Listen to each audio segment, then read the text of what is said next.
Bitay selamünaleyküm. Bitay selamünaleyküm. Selamünaleyküm adam. Yani bu sizge Türkiye'nin yolladılar bu bahşiş inşallah kapını da gelip koyacağım mısın inşallah. Sipariş ettik inşallah. Bu sizge bunu mutfak.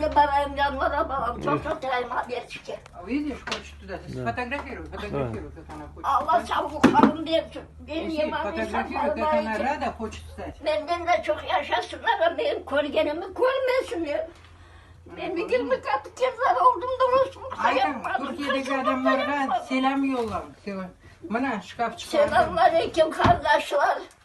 Allah size çok ömür versin. Amin. Sizni doğurgan ana baba ölgen olsa cennetli olsun. Sağ olsa olar toprak tutsa altın olsun. Ama bana gelip hürmet yapan Zodiye'ye, Hüseyin'e, o babanın adı nedir? Allah'tan onlara güç, kuvvet takar versin. Bu orazaylarıdır. Orazayları. Allah bunların bana ettiği iyilikleri Allah'tan kaçsın. Padişahlarımızga tınçlık versin Allah. Bana yollayan selamınız için çok sağ olun babam. 90 yaşına girdim. Anam iki oğlumu sakladım oldu.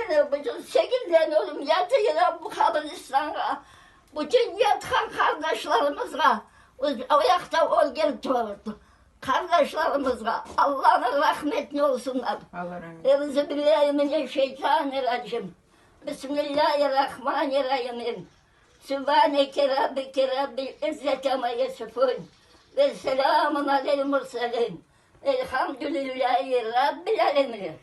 Errahmanirrahim. Maliki yevmeddin.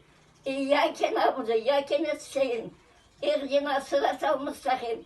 Sıratal lezîne en'amte aleyhim gayril mağdûbi aleyhim veleddâlin. Amin.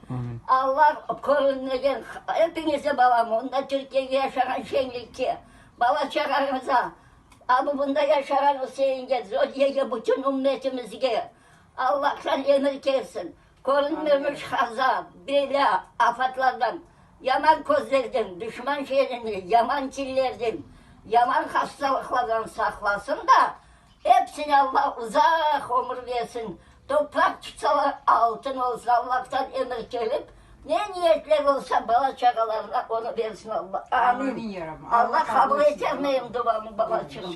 Allah kabul Yaş eder abla. misin? Son- Hadi çekeceksin mi? Yo abla. Vaktimiz yok. Siz Ha, kapıda yapacaksın bunu. Sabi yok bugün yok. Sizin işiniz kapı